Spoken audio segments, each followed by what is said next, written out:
በመድረኩ ተገኝተው ንግግር ያደረጉት በክልሉ ፋይናንስ ቢሮ ምክትልና የመንግስት ትብብርና የሲቪክ ማህበራት ዘርፍ ኃላፊ አቶ ሚሊዮን አለሙ በፋይናንስ ቢሮ አማካኝነት መንግስት ከተለያዩ የልማት አጋሮች ጋር ውል ገብቶ በቅንጅት ከሚሰራባቸው ፕሮግራሞች ካልም ፕሮጀክት አንዱ መሆኑን ተናግረዋል። ተቋማት ለህዝብና መንግስት አገልግሎት ጊዜ በሚያከናውኑበት ወቅት ውስን የሆነውን የሀገር ሀብት ከብክነት በመከላከል በኃላፊነት መስራት እንዲችሉና ከተለያዩ ፕሮግራሞች የሚገኙ በጀቶችን ከመደበኛው የመንግስት ጊዜ እቅድ ጋር በማቀናጀት መስራት አለባቸው ብለዋል። ፕሮጀክቱ በሁለቱ ዋና ዋና ዘርፎች ላይ ትኩረት አድርጎ ይሰራል ያሉት አቶ ሚሊዮን ላለፉት 7 ዓመታት በተፋሰስ ስራና የመሬት አያያዝ ተግባራት ላይ የማይተካ ሚና እንደተጫወተም አንስተዋል። ይህ ካልም ፕሮጀክት እንግዲህ በሁለት ኮምፖነንቶች ነው ስራ የሚሰራው። እንደ ፕሮጀክቱ ላይፍ ታይም ለ7 ዓመታት ሲያገለግል የቆየ ፕሮጀክት ነው። ዘንድሮ ማብቂያው ነው የሚሆነው።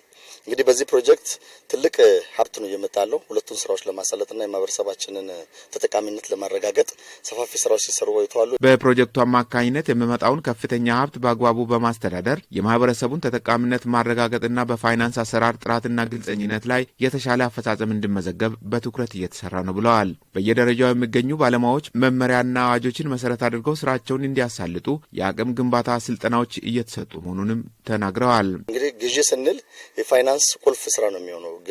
መንግስት በመደበኛው ወይም በፕሮጀክት የሚመጡ ሀብቶች ላይ ከፍተኛውን ድርሻ የሚወስደው ግዢ ስለሆነ እዚህ ግዢ ላሉ የኤክስፖርቶቻችን በግዢ መመሪያና አዋጁ መሰረት አድርጎ ስራዎቻቸውን እንዲያሳልጡ የማነቃቂያና ማብቂያ ስልጠና ነው። ፕሮጀክቱ በክልሉ 40 ወረዳዎችን ተጠቃሚ እያደረገ የሚገኝ ሲሆን ከእነዚህም 15 ወረዳዎች ላይ በመሬት አያያዝ አርሶ አደሩ የይዞታ ልኬትና የባለቤትነት ማረጋገጫ ደብተር እንዲያገኝ በማድረግ ከፍተኛ አስተዋጽኦ ማድረጉንም አክለዋል። 6ቱም ዞን ላይ 40 ወረዳ ላይ ተደራሽ የሆነው ነው። ወደ 40ውን ወረዳ በተፋሰስ ልማቱ አድሬስ ያደርጋል። 15 የሚጠጉ ወረዳዎችን ደግሞ በመሬት አያያዙ ሁለተኛ ዙር የመሬት ልኬት የአርሶ አደሮቻችንን በመለካት ይህ የመሬት ደብተር አግኝቶ አርሶ አደሩ መሬቱን አስይዞ የብድር ተጠቃሚ እንዲሆን እስከ ማስቻል የሚደርስ ፕሮጀክት ነው። ካልም አንድ የመጀመሪያ ዙር ፕሮግራምና እቅዱን በማጠቃለል ላይ መሆኑን የገለጹት አቶ ሚሊዮን ካለፉት ጊዜያት የተወሰዱ መልካም ተሞክሮችን በማጠናከር በ2019 ዓ.ም የሚጀምረውን ካልም 2 በተሻለ አፈጻጸም ማከናወን ያስፈልጋልም ብለዋል። ካነጋገርናቸው ተሳታፊዎችና ግዢ ባለሙያዎች መካከል ከሸቤንች ወረዳ ፋይናንስ ጽሕፈት ቤት አቶ ሳሙኤል ዮሐንስና ከጌሻ ወረዳ ፋይናንስ ጽሕፈት ቤት አቶ አሻግሬ አለሙ እንደገለጹት አንዳንድ ቅጾችና መመሪያዎች በአፈጻጸም ሂደት አስቸጋሪ እንደነበሩና ክልሉ ባዘጋጀው አዳዲስ መመሪያዎች በመታገዝ ስራዎችን እያከናወኑ እንደሆነ ተናግረዋል። አዲሱ ክልል ከተቋቋመ በኋላ የተወሰኑ መመሪያዎች ተሻሽሎ መጥቶ ስራዎችን እየሰራን የቆየንበት ሂደት ነው የነበረው። ቀደም ብሎ በነበሩት መመሪያዎች ላይ አንዳንድ ብዥታዎች ነበሩ። የነበሩን የግንዛቤ ብዥታዎችን ለማጥራት እና ስራዎችን በተሻለ መንገድ እንድንሰራ አግዞናል። እንደ ተጨማሪ ያገኘሁት ነገር አለ።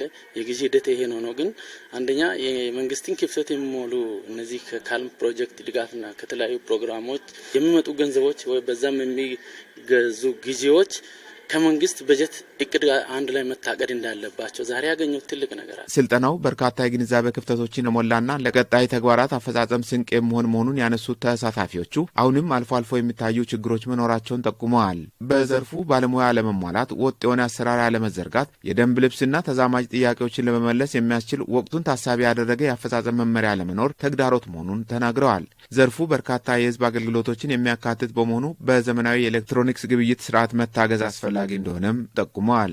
በተለይ ግዢ ስርዓት ጋር ያለውን ነገር አሁንም ብጅታውን ለማጥራት ከዚህ በፊት የጨረታ ግምገማው ላይ ያሉት ክፍተቶች አንዳንድ መመሪያዎች እንዴት አድርገን መስራት አለብን የሚሉ አሁን ተሻሽሎ አዲስ የተካተቱ መመሪያዎች ጭምር ያሉ በመሆኑ ስራችንን እንድናከናውን ጥሩ ድጋፍ ያደርጋል ብዬ አስባለሁ። ተጫራቾች በሚያቀርቡት ዋጋ ላይ ዝቅተኛውን ብቻ አይደለም ማየት ያለብን። አንደኛ ከጥራት ላይ ከጊዜ ጋር ከወቅቱ ገበያ ጋር ያለውን ነገር ማለት የግድ ነው። ግልጽ ጨረታ ስናካሂድ በዓለም አቀፍ አሁን ለምሳሌ በጋዜጣ ነው የምንለቀው። የአካባቢ ጨረታዎችም አሉ። 5 አይነት የጨረታ ሂደቶች አሉ። ግን ከነዛዎች ደግሞ በኤሌክትሮኒክስ ግዢ ውስጥ ብንገባ የተሻለ ነው የሚለው ምንድነው? ጊዜን ይቆጥባል፣ ጉልበትን ይቆጥባል፣ ገንዘብን ይቆጥባል። በማጠቃለያ ፕሮግራሙ ላይ ተገኝተው የስራ መመሪያና መልእክት ያስተላለፉት የክልሉ ግዢና ንብረት አስተዳደር ባለስልጣን ዋና ዳይሬክተር ወይዘሮ የሻረግ ደበበ የመንግስት የስራ አመራሮች የግዢ አፈጻጸምን በአሰራር ስርዓት በመምራት ሕግ ከመጣስ እንዲጠበቁና ተናበው በመስራት አርአያነት እንዲያሳዩ አሳስበዋል። የመንግስት ሀብትና ንብረትን ከብክነት በመከላከልና በግዢ አፈጻጸም ሂደት ከሚያጋጥሙ ብልሹ አሰራሮች ነጻ በመሆን በታማኝነት ማገልገል ከዘርፉ ባለድርሻ አካላት ይጠበቃልም ብለዋል። ግዢ ጉዳይ በግልጽ የሚታወቅ ነው። ምንድነው ግዢው አካባቢ ያለ ነገር ንክኪ ሚኖር ከሆነ በጣም አስቸጋሪ ነው። ግን ይሄ ደግሞ በሂውጅ ገንዘብ የሚገዛን ግዢ አንደኛ የመንግስት ነው፣ ለህዝብ ነው የሚገዛው። እኛም የዛው የግዢው ተጠቃሚ ነን እኮ ህዝብ ማለት እኛም ከህዝብ ውስጥ ነን ያለነው። ዘን እዛ አካባቢ መጀመሪያ እቅድ ማቀድ መቻል አለብን። የጨረታ ሂደትን በመመሪያ መሰረት በጥራትና በፍጥነት በማከናወን እንዲሁም በተፈለገው ወቅት ግዢ በመፈጸም የተቋማትን ፍላጎት ማሟላትና የህዝብ አገልግሎት እንዲሳለጥ በቁርጠኝነት መስራት ያስፈልጋልም ሲሉ ወይዘሮ የሻረግ ደበበ አስገንዝበዋል። እና አሰራሩን ጠብቀን እንስራ፣ ግዢዎች አይጓተቱ፣ በተቀመጠው የጊዜ ሰሌዳ ግዢዎች ይፈጸሙ፣ ህዝቡ ተጠቃሚ ይሁን የሚለው ላይ መውሰድ እንዳለባቸው ለማስቀመጥ ነው።